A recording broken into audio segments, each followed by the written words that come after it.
पाहत रहा फक्त धर्मवीर न्यूज, आपलं गाव आपली बातमी। म्हैसाळ जिल्हा परिषद गटात खासदार विशालदादा पाटील आणि मनोजबाबा शिंदे म्हैसाळकर यांचा करिश्मा, संपूर्ण पॅनल विजयी। म्हैसाळ वृत्त सविस्तर वृत्त असे की सांगली जिल्हा परिषद व पंचायत समिती म्हैसाळ गटातून खासदार विशाल पाटील आणि मनोजबाबा शिंदे म्हैसाळकर यांचा करिश्मा कायम राहिला।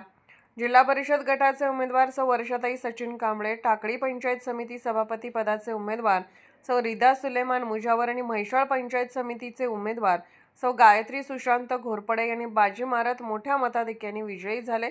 भाजपच्या बालेकिल्ल्यात महाविकास आघाडीच्या उमेदवारांनी विजय प्राप्त करताच मोठ्या प्रमाणात जल्लोष साजरा करण्यात आला। धनशक्ती विरुद्ध जनशक्ती असा संदेश देत गुलालाची उधळण करण्यात आली। सुभाषनगर, बोलवाड, वड्डी, म्हैसाळ या गावामध्ये जल्लोष साजरा करण्यात आला। धर्मवीर न्यूज, विक्रांत लोंढे, मिरज।